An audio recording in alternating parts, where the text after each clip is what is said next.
And welcome back to Habs Unfiltered. I'm your host, Blaine Putvay, and I'm joined by a very, very special guest, the leader of draft hockey prospects, Anthony Donati.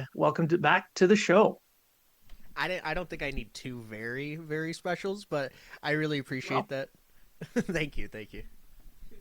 I mean this is the first year that you've been in charge, like you've taken over the website, you've taken over the scouting side of it, which for my listeners, for full disclosure, I am a part of with him. So this is kind of like a me sucking up to the boss a little bit, um, but honestly, it's been a pretty good year for us, I think, and it's a very interesting draft this year. Yeah, yeah. I So mean, there's a bunch of stuff I want to cover with you. So mhm. I hope we've got lots of time and everyone's ready to buckle in and get ready. But just before we kick it off, why don't you let everybody know a little bit about yourself? Yeah, I am the prospect Don Anthony Donati. I appreciate everything you do, Blaine, and it's just so much of an honor for you to be at Draft Prospects Hockey and actually helping and mentoring.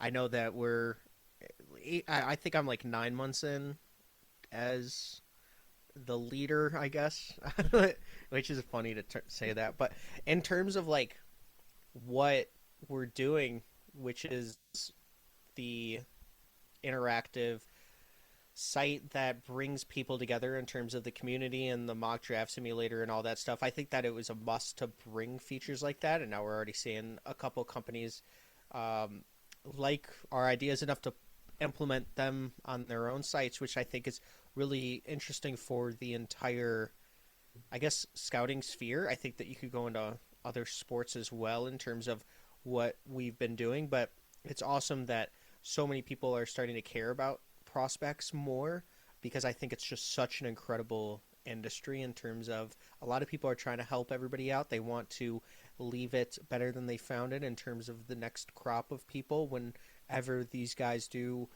um, call it quits and retire and things like that. So it's been awesome to have so much great advice in terms of what I'm doing is just doing as much digital content as possible based on player strengths, kind of teaching people about prospects in 2 minutes or less. Or whenever you're scrolling on X, you've probably seen something of any clip. But it's been really fun just to be able to be a part of sports. Because sports, it saved my life. I think that it's been something that has always been there for me whenever I needed it. And playing wise, I have a bad back now, so I can't do anything until I start stretching for 45 minutes every day. But it's something that I want other people to get into in terms of journalism communications into sports because I feel like there's so many new growing avenues, not just old form of media in terms of a lot of things are digital now. So I'm running the ship at Draft Pros and thanks to Blaine, but in terms of what I'm trying to do is just highlight a lot of players' strengths as well as bring the community together because I think that in a lot of different industries like finance, which I came from, it was so many people trying to, you know, hurt somebody for a dollar or screw someone over in a way and it's just like I don't think that that's how life should work. So it's great that we have sports that we can kind of rely on no matter what's going on. So that's kind of who I am. Well, I really do like the updates that you've been bringing into Hockey Pros, Draft Prospects Hockey. I was there last year for the 25 draft, and then we switched over to this new format that you brought in. It's been a lot of work to get to where we are now with the site, but that simulator I think has really stepped up, and I've seen a lot of people using it, having a great time with it, and using the information that we've provided in there for our scouting reports and the little tidbits of information, Mm-hmm. and then making their decisions on that. And I love seeing people share on social media, hey, I did a 3 round draft for the Flames, and look what I picked here, and everyone's arguing over it. And that to me is exactly what this kind of thing is for. You get people talking, they get to talk to each other, they learn about these young players, They talk about the sport in general, and that is the part I really enjoy seeing.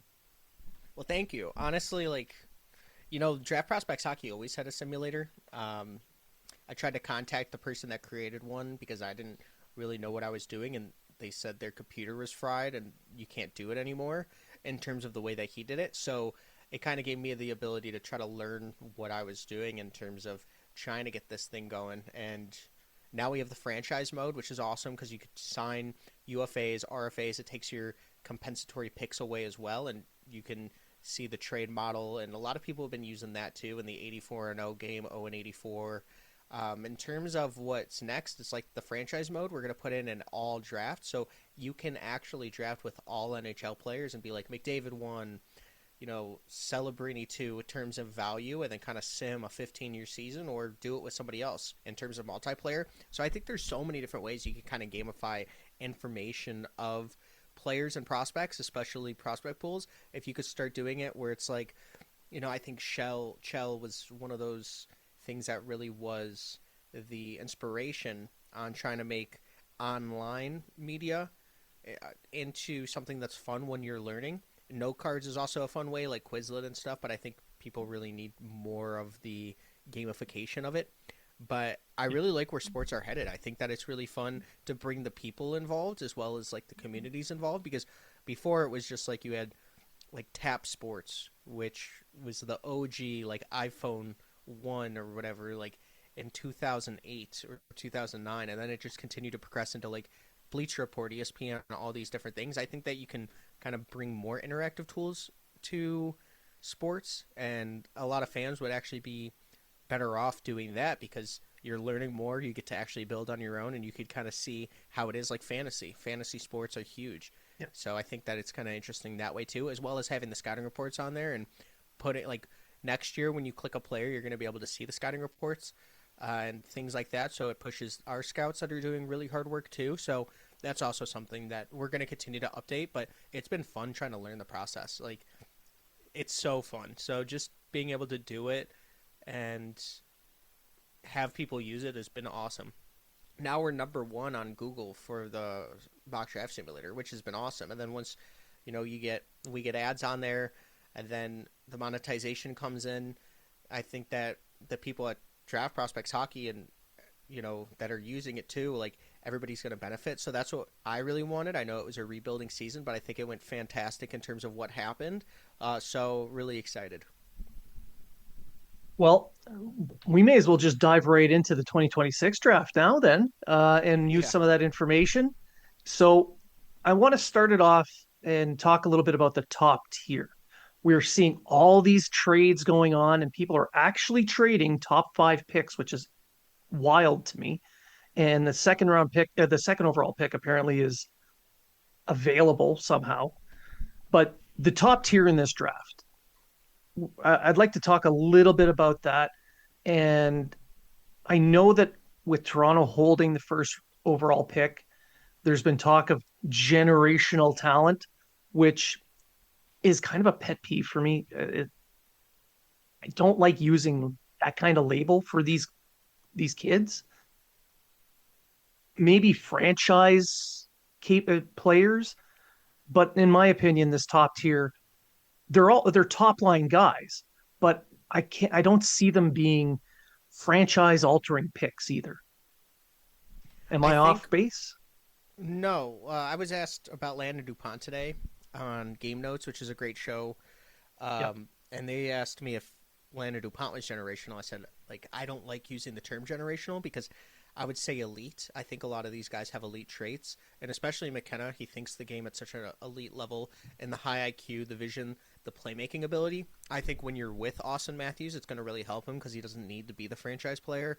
Like McKenna can rely on Matthew Nyes if he's still there, or Nylander, John Tavares. There's so many different options that he could go to in the room. Darren Radish is a really valuable player and somebody that you can win with. So I feel like it's really good that McKenna's going to that spot, but I don't think any of the defensive players or offensive players are generational, but it's so hard to be generational in today's day. Like, we're still asking ourselves if Celebrini or Bedard or even Schaefer are generational. And I think that there's a good argument for all of them, but not all of them can't be generational, or else it deletes the word generational. So we're just missing a Yeah. new word for it.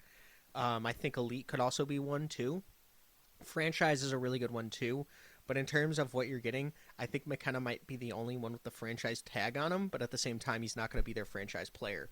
Like it's Austin Matthews, and McKenna's going to put up massive numbers because the playmaking, the vision, and you're giving him a 69 goal scorer that Austin Matthews was, even though he almost had 70. He got pretty unlucky in those last 2 or 3 games. But in terms of like what McKenna can bring, it's going to be great. I just think that that's why we kind of saw what the Blackhawks did and trade for Bowen Byram, who they believe is a first pair number one defenseman. He's 25. He's played his first 164 games were all right. I mean, the playoffs were great with the Avs when they won, but in terms of the last 164 games, he's just had an immense development curve. So the inflection point is hit for him. So they didn't want one of the defensemen that they believe could also be first pair, because at the same time you're getting an 18, 19-year-old who has that first pair upside, but at the same time now you have to wait 4 or 5 years. I don't think we have a Matthew Schaefer in this specific class, and it was crazy because Matthew Schaefer was almost in this class, but he was 10 days older. So that's always crazy. Um, but yeah, I think that this is one of those classes that no one's generational, but it's going to be really hard. Like, do you think Landon Dupont is generational at this point? No, no, I don't. I think he's going to be um, a first pair power play type offensive defenseman.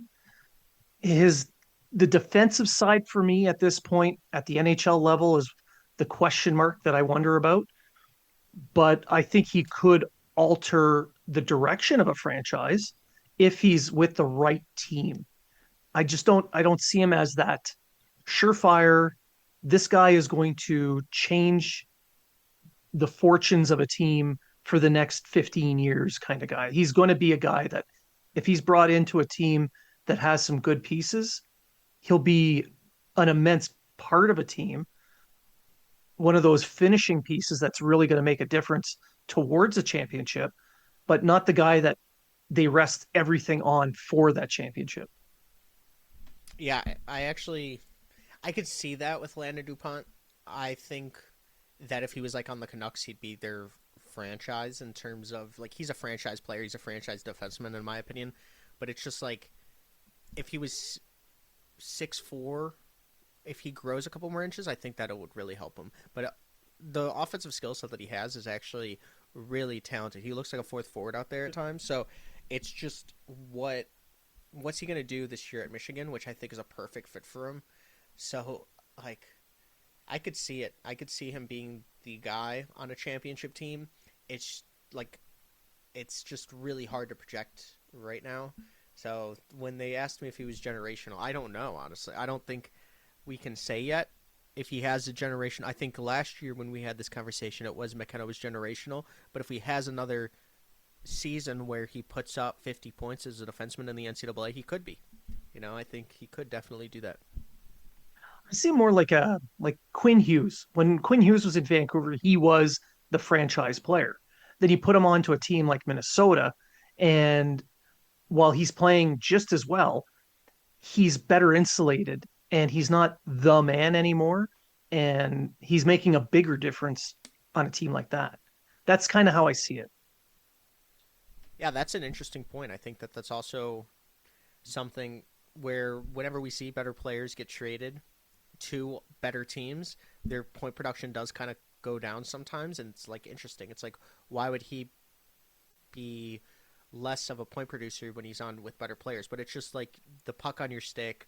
You're more of a role. You have to be the guy, and it is interesting. So maybe on a certain team, these guys are generational, but on a certain team, they're not, or franchise.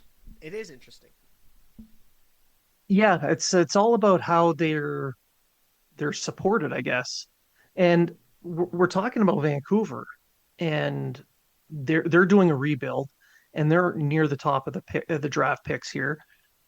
And they have so many needs, but I'm looking at the list that's here, and they've got a very difficult choice. There's players like Chase Reed, Carson Carrolls, and Caleb Malholtra, who is a very interesting uh, fit in a way for Vancouver. His dad being a former player there, Malholtra being probably the top centerman in this draft, and not by a Yeah. little bit. It's all dependent on what you think of Vigo, though.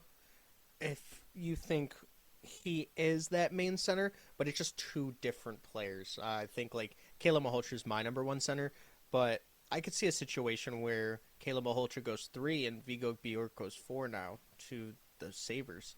So I mean that's just crazy to hear Yeah. that the Sabres have the fourth pick, but yeah, I could totally see that being the case.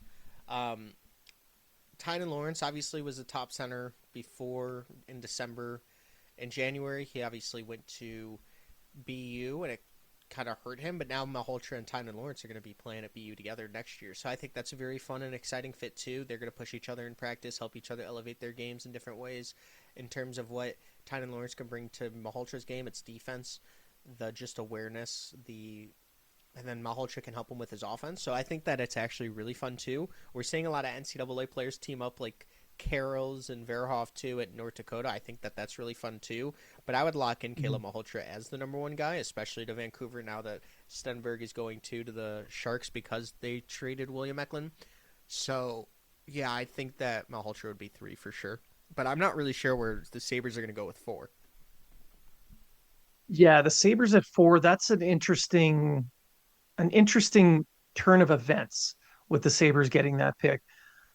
I know for them, their needs are organizationally, not for the NHL roster necessarily, but organizationally, it's on defense. They made that trade for Murka.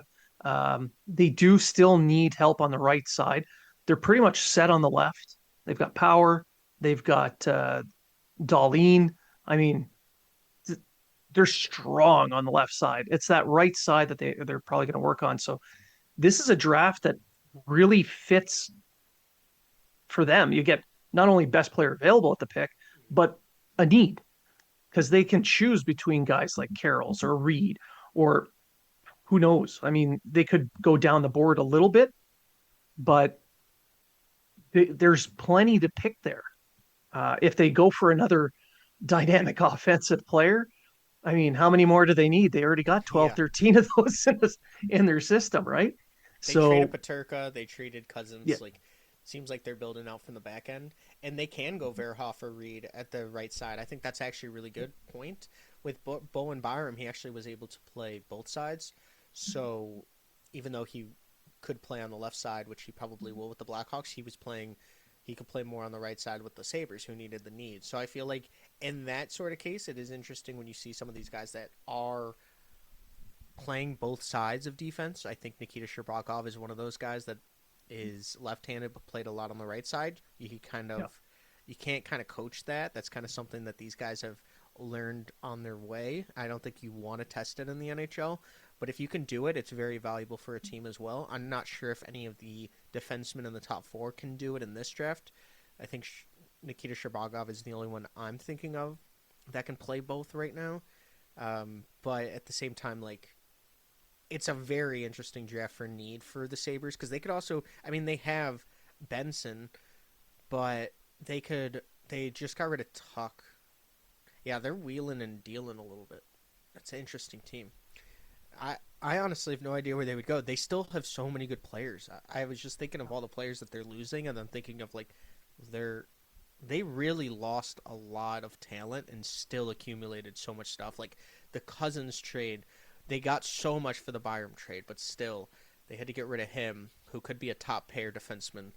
Um, yeah, that's how you rebuild. They did it correctly. They really did a good job. So that's a really good team that solidified themselves when they were rebuilding in a big way. I'm still thinking of players on their roster. It's pretty impressive. Well, I mean, after 15 years of working at it and rebuilding, and just the switch to Kekalainen, I think that cultural change. I think that's what set it all off. He had a ton to work with. It woke the team up a little bit, and now he's still wheeling and dealing because they're not. they're not a complete package yet. Yeah, they're losing some veteran players, but they have so many guys coming up from the system, and there's still guys they can sign, as free agents, as depth players to help out with the veteran side. He, I would not be surprised if they make another trade, move up to two. Like it's this The this Blackhawks would week's be so draft mad. is crazy. Yeah. Could you imagine if like the Blackhawks all they wanted was Stenberg, and then the Sharks offered 9 and 27 and a defensive prospect, which Butchergross said online, and it was all so that they can trade down, but the Blackhawks can't get Ivar Stenberg. Like that would be some really crazy stuff from Mike Greer, which I could totally see. Like he's a very smart person. I honestly think that could have been what happens. Like they still want the defenseman at 9. They take a guy like Wyatt Cullen who has some offensive upside too. You could just like try to Yeah. get a Beckett Seneca esque player at 9 with Wyatt Cullen because he's still growing. That's very interesting. If they did that and still accumulated assets and then still had the 27th pick as well, like the Sharks, like they can trade from 9 and 27 and still get like Verhoff if he's falling. Like they are so loaded. The Sharks did such an incredible job with their rebuild. Every team, even if you think you're a rival with them, like no team is rivaling the Sharks anymore. Like they just did it so well. They beat out every rebuilding team. I mean, at this point, when you look at it, like they are the top tier royalty and prospects in terms of what they've built. I think that other teams need to start understanding what Mike Greer did and following the path because he actually created something special. And yeah, he got lucky with getting the second pick this year, getting Celebrini that one year. But at the same time, like the players that he's drafted have been fantastic. He's gotten value when he needed to, and he's continuing to utilize his first round picks really well. Even his early second round picks with like Simon Wang and some of the defensive prospects and projections that he's taken, like Eric Polkamp, just a fantastic job by him. They've got a very deep prospect pool, and they've got a lot of really, really good young talent on the roster now. Um, he's done well with the the beginnings of the rebuild. Things are going really well right now. There's still a long way to go Mm-hmm. for them, but the future does look bright. So he's still got some wheeling and dealing to do. He's got to support his younger players a little bit and help develop them a little bit, but they are so on the right path. They really are. And you're looking at this draft, and there's the top tier. You've got really good, solid young players. It's that secondary tier that I'm starting to wonder about. Like, why is Bjork not higher on most lists? That's what I'm wondering. It's all about the size, and honestly, he could be drafted higher than anyone ranks him. Um, the only problem is like this is a guy that is 5'9" and or five. What is he? 5'9". I think he is 5'9". I remember at the combine, and that's Yeah, five just nine. Yeah. really small. In terms of Connor Bedard, he's 5'10" though, so I think that we give these narratives to some players that are like, I think Vigo Bjork plays bigger than Connor Bedard for sure. I mean, he protects the puck better in the defensive zone because he's tough to push off pucks, especially during. Maybe he's not tougher to push off than Connor Bedard because Connor Bedard is really, really muscular in his lower body. But in terms of what Vigo Bjork does, is he plays bigger than he is. Like I've said this, like Logan Stankoven's a perfect example of a player that is sub 6 feet, but he plays like he's 6'4". So Vigo Bjork is very similar in that, and I think the only problem is that it's the size. I think that's why players like Xavier Villeneuve and Ryan Lynn aren't higher in other people's boards as well. But they're on the defensive side. I think offensively you can actually hide your size a little better. Um, but if Vigo Bjork was drafted fourth, I would not be surprised. Like this is a guy that has so much Yeah. skill. He has a huge fan base in Sweden for good reason. But I think a lot of people in Sweden think that he's more skilled and talented than Ivar. So it's just and Ivar's like 5'11", I believe, or did he make the 6 feet cut? He's not No, that I don't think he much. did. Yeah, he's not that much smaller than Vigo Bjork. I think that a lot of people in Sweden, even at the World Juniors, were talking about this guy top three. So if he goes for, I would not be surprised. But the Sabres already have Zach Benson. Maybe they don't go in that direction, but they obviously could go anywhere. I think they should go defense, but in terms of Vigo Bjork, he should be top 10. I mean, top six for sure. If he falls to the 10th mark and another team gets him, I would be pretty surprised. Well, and this draft, there's a lot of really good, strong Swedes too. Like he's the top of the list for the Swedes. Then you got Command is there. There's Gustafsson. There's really some. These guys are going to go early, in my opinion. They're in the top 15. Yeah, So, for sure. Like him, Stenberg, Command, and Marcus Nordmark is another one who's mhm. very, very skilled. Hawkinson is another guy that's very big defenseman. There's a lot of Swedish prospects in this class, but I think it's because of the development in Sweden is continuing to rise. I think we're seeing Yeah. more SHL players in their draft season excel and get more respect from their teams internally too, so they're getting more ice time. I feel like SHL is just where you should be drafting right now. If you have a choice and a guy is playing in the SHL or the J20 U20, whatever they're, I'm not really sure in terms of like what I would value, but I think I would probably value a guy playing in the SHL more than the KHL right now because the SHL is just really developing. In the KHL, there's a lot more you have to worry about in terms of the time on ice and everything, and you kind of have to project and paint a picture. But in the SHL, the compete levels that we're seeing out of these guys is just incredible. They're workhorses. You saw that with Milton Gastrin last year, who got drafted 37th. These guys just don't stop, and Yeah. that's the great part about it. So, really do like all the Swedish prospects in this class. It's very exciting. Yeah, I see the SHL a little bit higher than KHL just because of the level of competition from team to team. In the KHL, it's kind of hit and miss. Some teams Yep. they're stacked, and then you got super weak teams like they're playing a minor league team. But in the SHL, they're pretty much all at the same level. There's a lot of parity there, so I like that part of it. Not not necessarily just to like rate leagues or anything. It's just the competition that you're against. You can better project at the next level for these players. It makes it a little easier for people watching to say, what can this guy do if he goes pro in North America? Well, it's a little bit closer in my opinion. So that kind of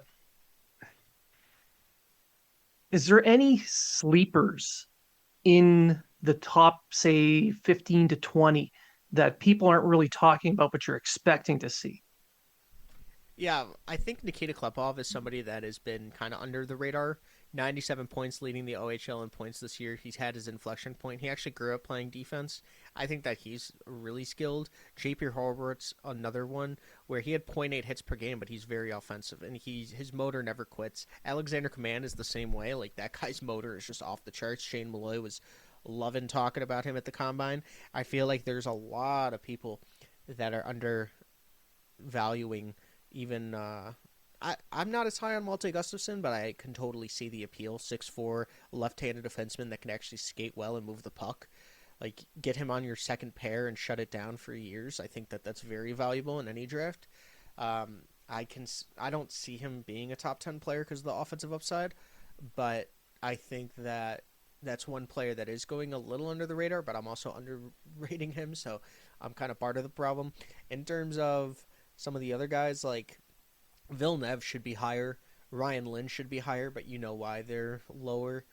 They're smaller guys. I think Yeah. Adam Valentini is also a guy that's not going to get into the 15 to 20 range, 25 range, but he could be and should be a first round pick. I've only seen so much development in his growth, especially production wise, coming from the Chicago Steel. I really like him. I know that he's probably not going to get drafted in the first round because of the Kitchener stuff, but like if it were me and I had multiple first round picks like the Blues, I'm taking him at 29. Like that kid has it. Right, like Ryder Collie probably won't be 15 to 25, but could be in the 30s.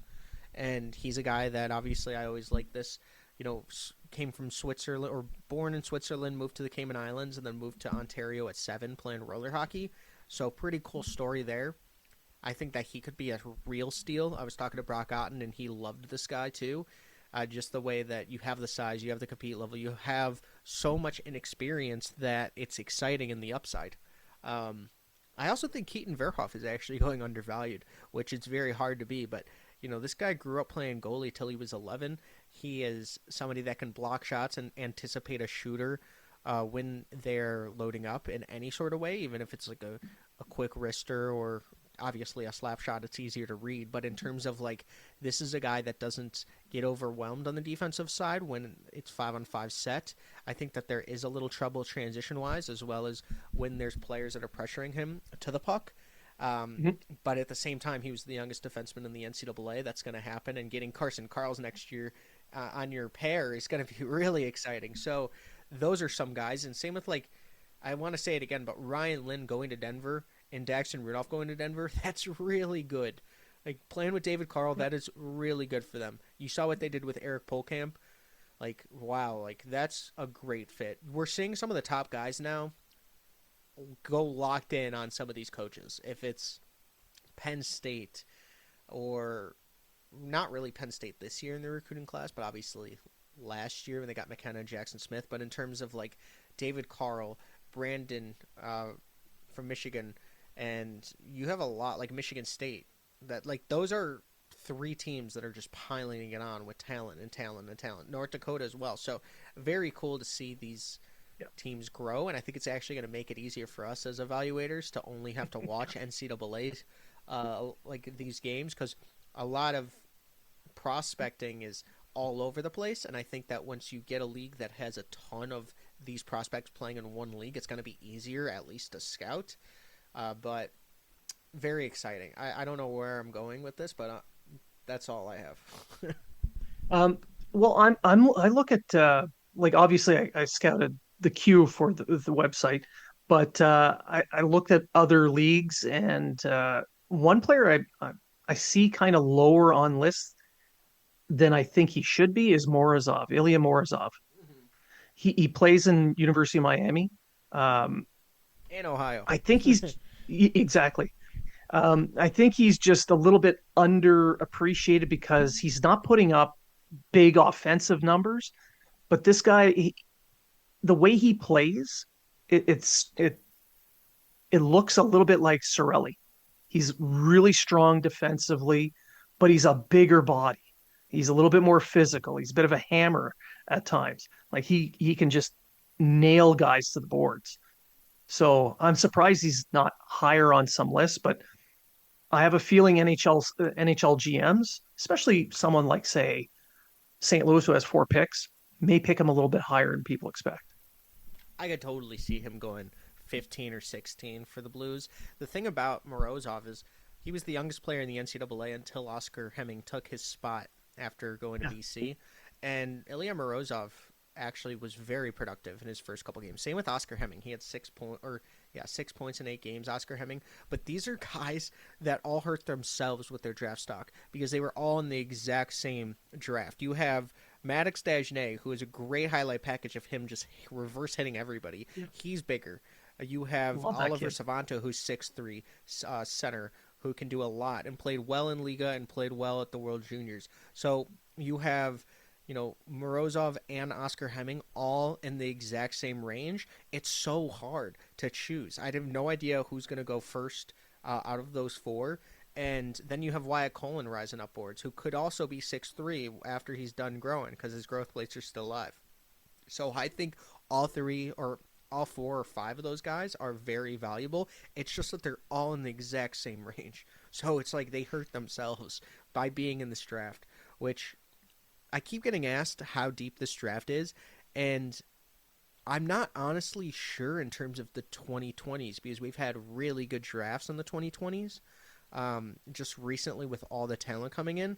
But in that, from like even the 15 to 25 range, you're still getting a really good prospect. That could be one of your top prospects in your entire system and can really start to mature both in their development as well as these guys are huge. I mean, we are seeing a crop of players come in that are very like 6'3" and above. Even all the defensemen are 6'2" and above until you get to Rhineland and Villeneuve and Blyle.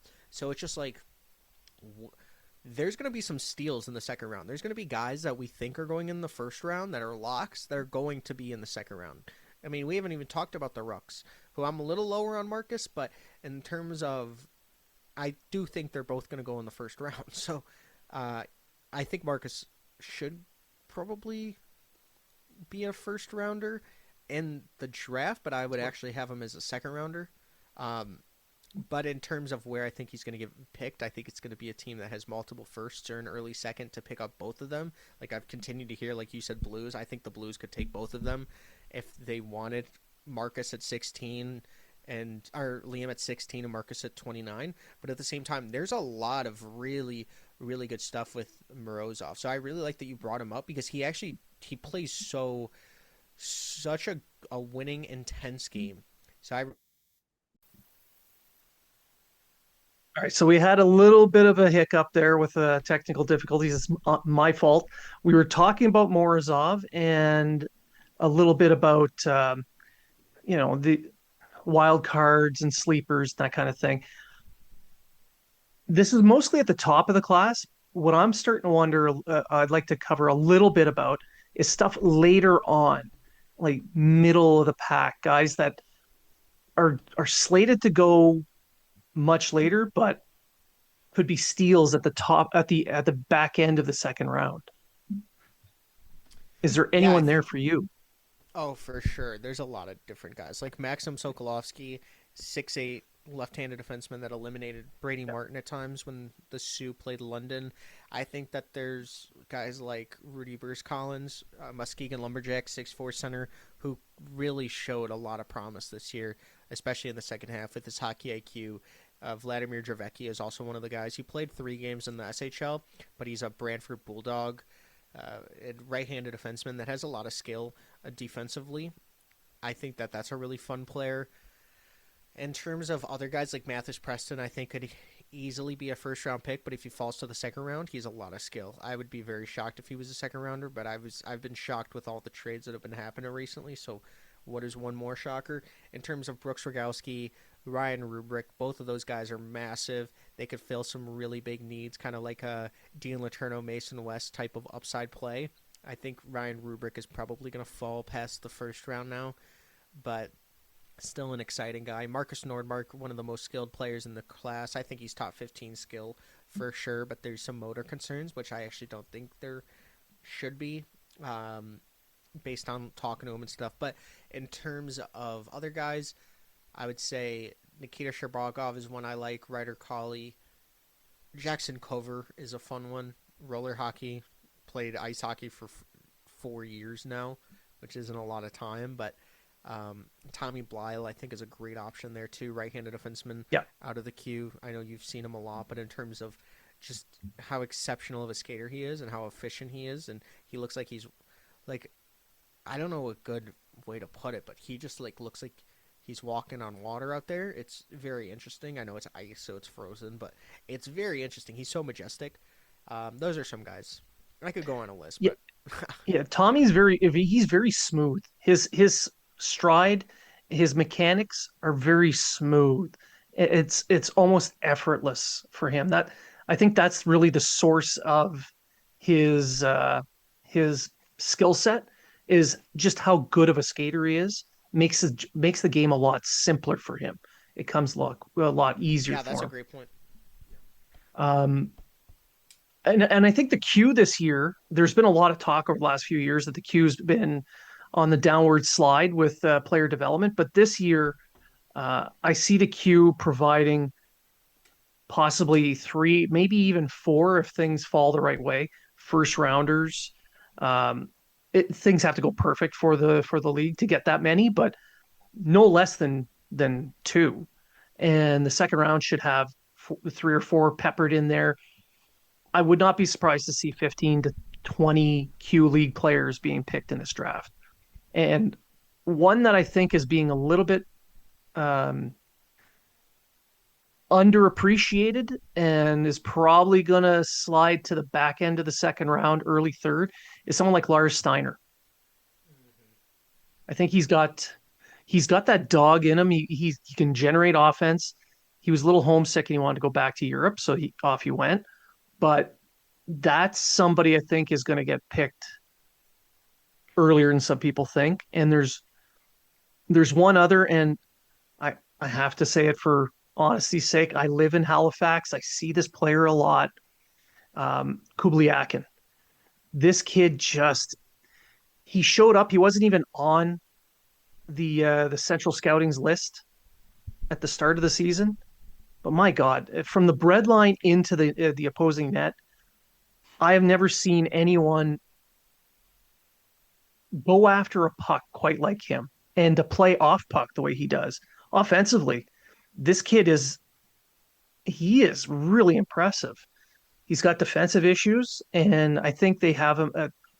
They got him listed somewhere around the sixth round, but I can see teams going jumping up to say the third, fourth round to get this kid, and whoever gets him is going to get one of those rough gems that they have to work on a little bit, but they're going to get something out of him. Yeah, I mean, very interesting on the Lars Steiner because this is a guy during summer scouting that was a first round pick.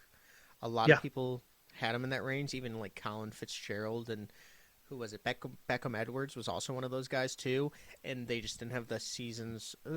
There was a lot of guys that actually performed really good this season too that pushed him down, but it was unfortunate seasons for a multitude of different ways. Like Colin Fitzgerald was traded; he had a you know just bad situation. But in terms of uh, Edwards, I think that people wanted to see more, and Lars Steiner, I think that he actually performed well. I think that this is a guy that he fell for a reason, but I think that he could get his development right back on track of where it could have been.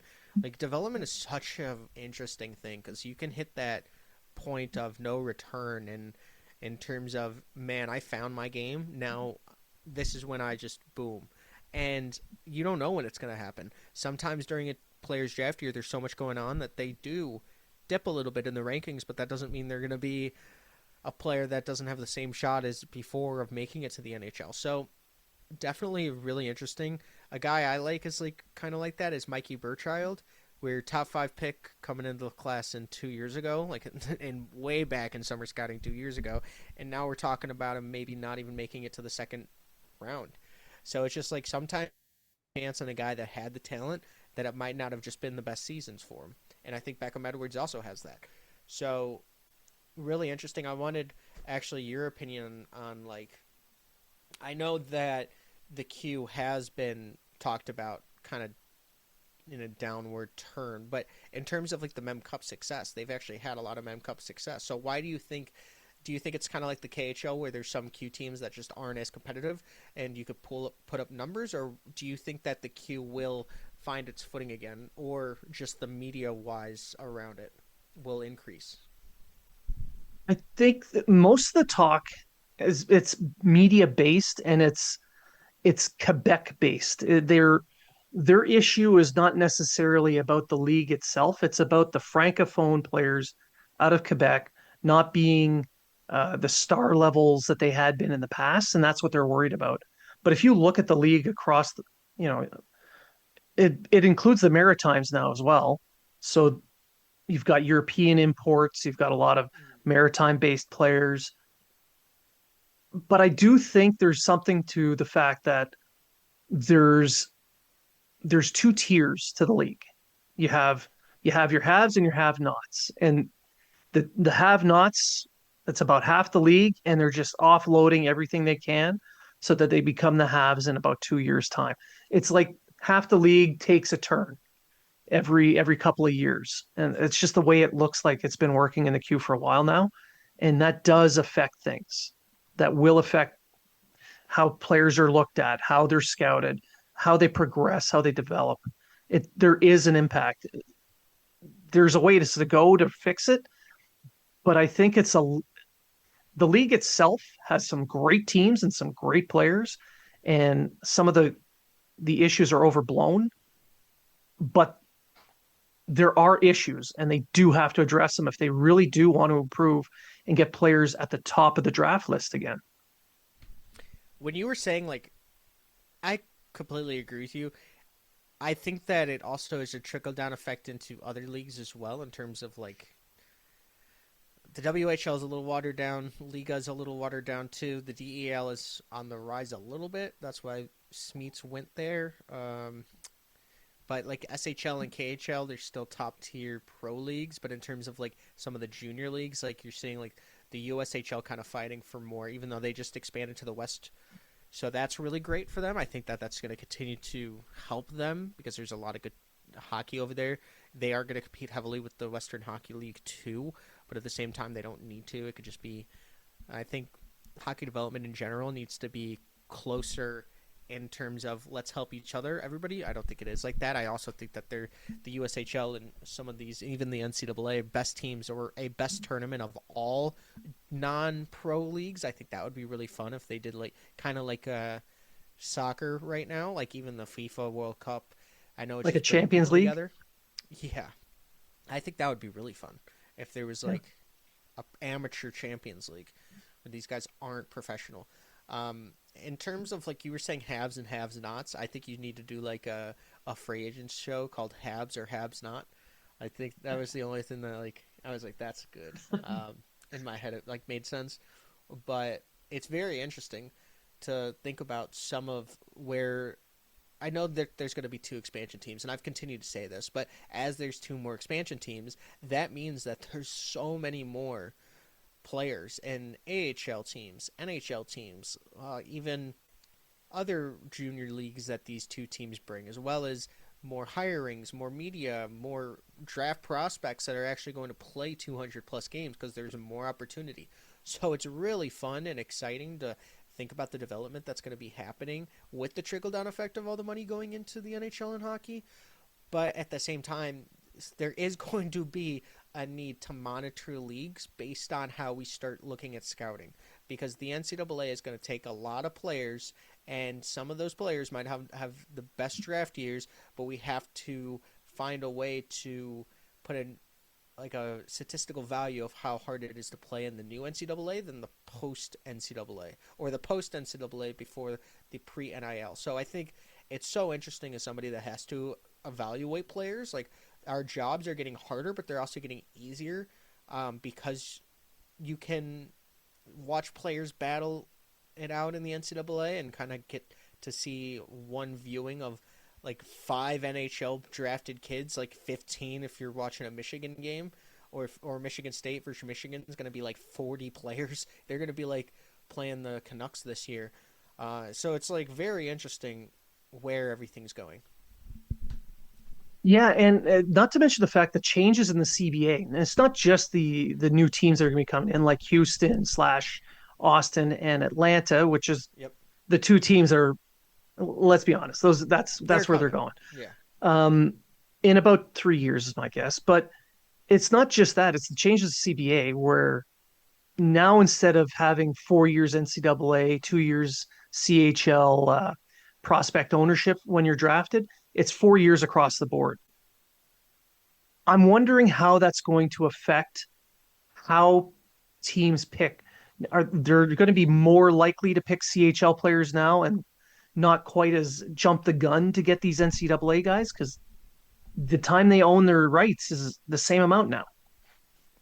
interesting. Yeah, and I actually got a question about something like the Brady to Chuck. Obviously, do you think Canadian teams are going to second guess themselves a little bit when they make an American born player a captain? Because we've already seen a couple leave. Like, what are your thoughts on that? Because I have no idea how to answer that question. Um, I think they will a little bit. It has to be part of the equation. It really does, because you're giving the captaincy to a team that is the center of attention for that city to somebody, and you have to question how committed are they to us. So you have to add that into the equation. While I did write something about this for the hockey writers, it's it wasn't really, the Russia factor, American factor. It's more of a contractual thing for me. Players are taking ownership of their where they're going to play. They're using any leverage they can. And now you've got guys looking for super teams. Now, right now, it's just those American players that were on Team USA who are all buddy buddy, grew up together playing, USNTDB, who are trying to get onto one or two teams as a group. But in 5 years' time, who's to say it's not going to be a bunch of Canadian kids doing the same thing, or Swedes, or Finns? Like, it's more of a player thing, in my opinion. So, do you factor that in? Of course, but it all boils down to how committed are you to this franchise, and then the two sides have to commit to each other. That's To me, it's important that the captain stays there for a long period of time because they're setting the tone. They're building that culture, and that's to me the basis of a real championship team. Yeah, I like that actually. In terms of like the clusters of players that could team up, I know that Canucks wanted to probably do something with Sweden. So at one time, they might have reversed course there. In terms of like the Flames, I mean, Carson Carrolls had said that he wants to go to a Canadian team to win. I think that there's going to be more outspokenness about this, but it's not going to obviously be from draft eligibles, but it's going to be about players that actually have the power. And I think player Mhm. empowerment is really important in terms of, you know, everybody's complaining about. I was not complaining, but the no trade clauses are getting a little interesting because a lot of the agents want Yeah. them. So I also think that's a good thing. I know uh, Colton Parayko kind of ruffled some feathers. I wonder, honestly, if the Sabres still do that trade. That's interesting. But in terms of like Colton Parayko, he did not waive his no trade clause, and people were upset with him. But he had one. So I think it's very interesting, giving players more power like there is in the NFL and NBA. I think that it should happen in some way, but I also think there needs to be a steady balance and a healthy balance. Um, but I do like no trade clauses in terms of maybe not a full team, but I think that there should be at least some teams that you could put on a list. But if you're a captain, you're probably already getting one. So it's a little bit different in terms of like the Brady to Chuck or like a Dylan Larkin or someone where it's like you've been a long time worker for this team. If you want to leave, I think it should be behind. I think that it should be like the team understands how much given them. Like the player has just given his entire career to this team and it's gone nowhere. I think they should kind of do it behind closed doors for the player so that it doesn't look bad for the player. Because like with Dylan Larkin, he's given everything to the Red Wings. Like that shouldn't have been public that he wanted to trade. Because one, it ruins the trade value of the player, and two, like it ruins the player's image to those fans. But he's done everything, like you've asked him. So a lot of those discussions should be behind closed doors and not have it be personal or in the media people can attack you for anything. So I feel like if Yeah. it's really a situation where it's like Damian Lillard in the NBA where you gave 14 years or 12 years to the Portland Trailblazers, they couldn't do anything, and then he asks for a trade, it gets a little rough out there, and they trade him to the Bucks, and then he comes back. Like he came back because he loved the place, but he wanted a situation where he could win. So I think that when we start putting more power into the players and understand why people are doing the things that they're doing or not waiving their no trade clause because something in their someone in their family is there or they don't want to move schools or whatever it is, like if you have a no trade clause, I think people should be like, all right.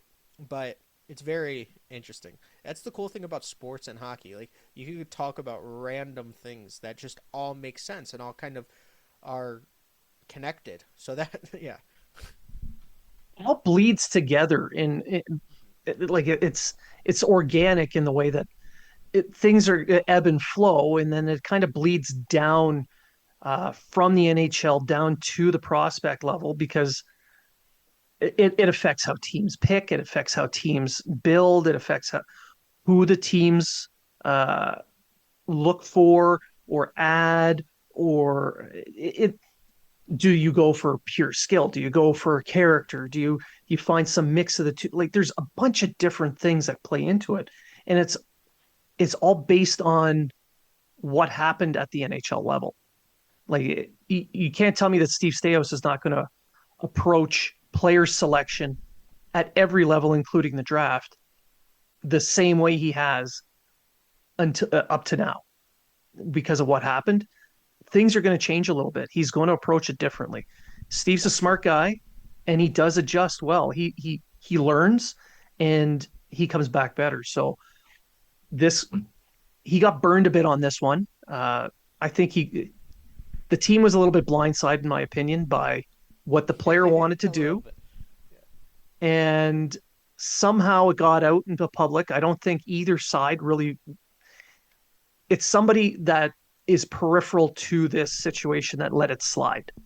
And that's what hurt both sides on this, in my opinion. Yeah, and I Although think the Sens also got a pretty good package with all they did. things considered. Yeah, like, and it's so crazy because it's the Tachucks. Like, it's a little different if it wasn't. And Keith didn't he? Yeah, he just got inducted to the Hall of Fame. So it's like you have to, in some way, shape, or form, not make this bigger of a deal as it is. But for Sens fans that didn't realize this was coming, I feel bad for, because I feel like 95% of the hockey universe, other than Sens fans, knew this was coming. Like even last year, I got a lot of hate. I kept saying Brady's gone. I didn't want to be mean about it, but it just was what everyone was talking about. Like he was gone. Like you knew he was gone. So it does stink for your franchise guy and somebody that you love to say, "Hey, I'm going to leave," but in this situation, let him play with his brother. Like like let just let him. You got a good package. Yeah. At this point, it really stinks if you're a Sens fan, but man, I feel like yeah, they got William Eklund too for the ninth pick, so not Yeah. too bad. William Eklund is a player that has a ton of upside too, and actually could actually produce more than Brady did in his last couple Sens years. I'm not saying that he's a better player than Brady because he's not, but I'm just saying from a point production wise and being able to be the guy um, more so. With William Eklund, it was weird because he was actually worse this year with better talent around him, especially in a plus minus and I think it's just about role defensive for side of the him. game. It is, but it's like how like you're playing up with some really good offensively skilled Yeah. players. Like it was kind of interesting that he didn't do what we thought he was going to do this year, and that's why he became expendable. As soon as the Sharks won that number 2 overall pick, Oh I have yeah. a clip out. I was like, trade William Eklund for the 13th overall pick. I didn't think they'd get the ninth, but they got the 13th. I was thinking Victor William playing together with the Islanders, but I'm just like, this was kind of always like my career was thinking the same way most people were thinking. Like as soon as you got number 2, you're trading William Eklund for Ivar Stenberg and resetting everything and maybe getting a better player. So I really do like William Eklund. I think that's really good for the Sens, and they also got 2 more first round picks and a second, I believe. So not too bad. Um, but I think the entire market is inflated. I would have loved to see what Brady Tkachuk could have got in a bidding war because I only think that it was going to be the Panthers and this specific trade.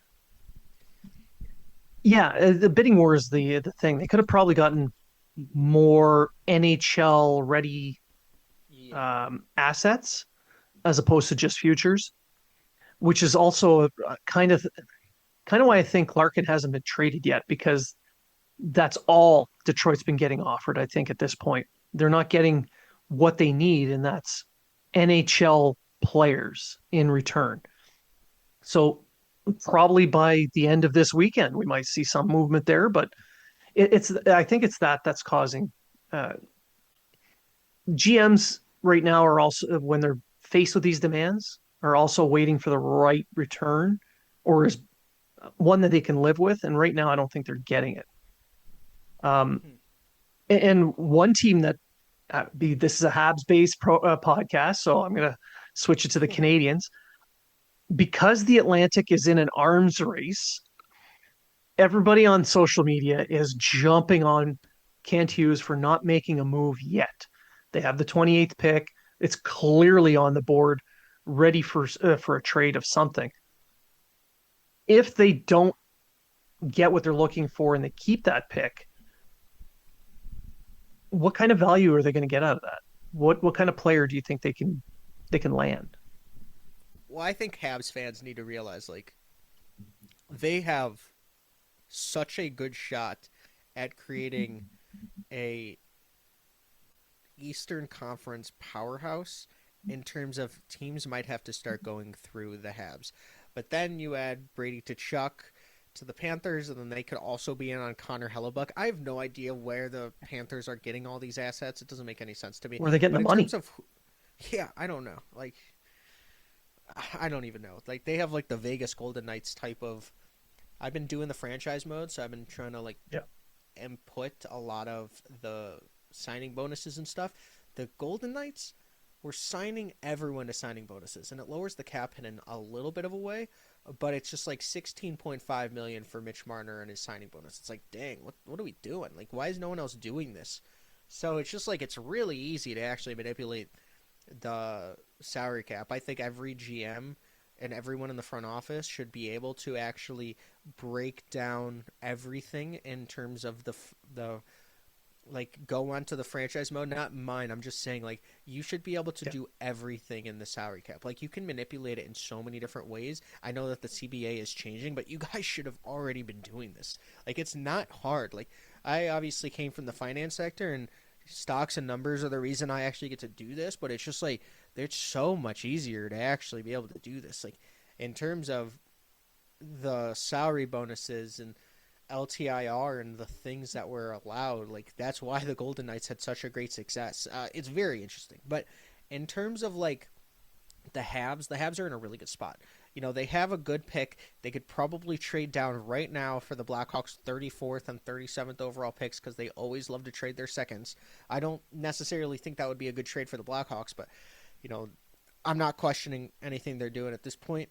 It's just like I'll just experience it. But in terms of like the Habs can get William Hawkinson if they want to go on the left side. They can get Nikita Sherbakov if they want a left-handed defenseman that can play on the right side or switch. Vice versa. I could totally see them going defense. They could take a high upside play at a center, like maybe Alexander Command is there, where you trade up for Alexander Command. I think that would be a perfect center option. You know, him and Michael Hage could honestly come up together. I'm very surprised Michael Hage didn't decide to turn pro this year, but he has a lot of reason Did you not look at to with who's how in stacked that Michigan team now? is. Yeah.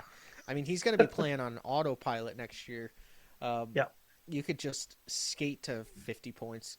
In terms of how skilled Michael Hage is, though, you have to keep him. Unless you're in a situation where, like, what I would do is I would probably trade as many assets as I can to get first round picks next year too, or the year after, and then just go to the Blues and be like, "What do you want for Robert Thomas?" Because Robert Thomas would be the perfect fit. Like Michael Hage, Yeah. they already have 4 first round picks this year. They're going into a nice retool, rebuild a little bit. Robert Thomas is like 26 years old and is elite. Like if there's anything like Reinbacher, Michael Hage, anything you could give for Robert Thomas, he could win you the Stanley Cup next year. Just what you need. So I'm actually accumulating assets if I were the Habs to go out and get a guy that's a game changer as your 2C. Even Dylan Larkin, I think that would be a fantastic fit. Obviously, money is an issue and things go into that. And you guys acquired Dobson last year, which I think goes really underrated, undervalued in terms of things that the Habs have done and the creativity of, you know, getting Lane Hudson, absolutely stealing Ivan Demidov, which is the stupidest thing Yeah. that he fell to 5. Um, so it's just like there's so many options that the Habs can actually go to. They could get Xavier Villeneuve too and just trade him as soon as he pops off too, and be like learn from Lane Hudson in the summers and be like, hey, you want to learn what I do, and then they could ship him off too. I mean, there's a lot that the Habs can do. I would just go. I would trade it or draft a guy that I know is going to go to a good college next year, like Blyle. I think he's going to Michigan State in 2027, not 2026, 27. So I would take Blyle. I know he's going to Michigan State in 2027. He's going to put up big numbers in the Q next year. in Moncton, and then just maybe dangle him the next season. Because right-handed defenseman that is having a year-over-year progression like this, maybe he has another one, and if he does, you can get a lot for him. So that's what I would do. Yeah. Yeah, no, that makes sense. If you may as well just get assets that you know you can develop and then flip because they've got one of the deeper prospect pools. They're not at the top of the league anymore, but they're up there. I'd say they're top 5, 6. So Yeah, you get that and flip it because they and do you need want NHL. Yeah, no, you want a guy that's actually going to a situation where you already know he's going to succeed because it might not yeah, help his development in a way, but it's going to help his trade value. So in terms of like when Dean Letourneau went to Boston, everybody was like, "Oh, this guy is a bust after his first year, in his D+1 year, and his D+2 year, he absolutely went ham." Obviously, you can trade him now, but you couldn't trade him after that. But if you're thinking of trading a guy like Radim Mirko was in trade talks and almost went to the Blues for Parayko at the deadline, that was a guy that actually played really well and went to the World Juniors even though he shouldn't because I don't even think he had any rest or practiced with the team. It was very interesting. He kind of just was inserted into the lineup. It was a surprise, but it's just like he was a 6'6" right-handed defender. Like, of course he's going to be yeah. valuable. So if there's a way that you can get even like a Ryan Lynn going to Denver, who's a right-handed defenseman, trade up for him, you could probably flip him too soon. Um, Maybe trade back to the third round and take or second round and get another third round pick or something like that, and get a Ryan Rubrick. Um, Brooks Rogowski as well. Just take a huge shot. So that's what I would do. What would you? Who would you pick? Oh man, I would go for the best player I can get and that could help maybe fill a need somewhere in the system. Because I mean, they have more than just a need for center. They have a need for right D. They have a need for more offense, size, grit. I mean, there's so many ways you can go. But if you can get a guy like Brooks Rogowski, that'd be great. He's got the size and a little bit of grit. The consistency is the issue for me, but um, there's a lot of potential there. Uh, Shilov, who played Victoriaville, he's a center. He's got a lot of offensive upside. Um, a Ryder Cali, possibly. If you're in it, you can get that guy in the second round, jump all over it. Uh,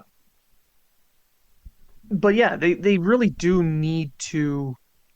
It's less about quantity and more about the quality. And even if it is to just flip them in packages a year down the road, the best quality you can get, even if you package up a bunch of your picks and trade up, I think that would be a better way to go for them. But in all honesty, they've gone past the accumulate futures portion of the rebuild. They're at the point now where they've got so many futures and prospects and picks. Three-quarters of that's never going to see a lick of ice in the NHL for the Canadians. So you may as well package up as much as you can and fill needs on the NHL roster. So as quiet as Hughes has been this week, I don't think it's because he's not trying. I just think right now there's so many players on the board and there's so many tires being kicked. It's hard to keep up. And I have a pretty good feeling there's going to be a move sometime between now and Friday. And you do not want to be trading in this in this market. There's no reason. Like you're not going to get the value. If I was a GM, I would not. I would be selling. Even if I was a Stick to your value. even if yeah, like even if Yeah. I was actually a contender, I'm selling some players because you're getting more than it's worth. Because like I Yeah. would okay, let's take for an example like I have no idea, but like the Hurricanes, like you just won. You know you're going to be cap strapped soon. I'm dangling as many pieces as I can. And not to say like this is what I would be doing, but you can get a ton and you would actually get more value than you're giving up, and then you could get anyone else you want whenever you need that. Or the thing I like about prospects is their assets in terms of you get all that time on the ELC, but you can sign them later. So like that's I'm not gonna say that. Like there is a team. Yeah. Yeah. Never mind. I'm not gonna say that. No? But there are some teams that are kind of like they will sign players and they will use them in terms of the creativeness of how you can get a player. Like the Hurricanes are actually a perfect example of drafting a lot of Russian players because you get to keep their contracts longer.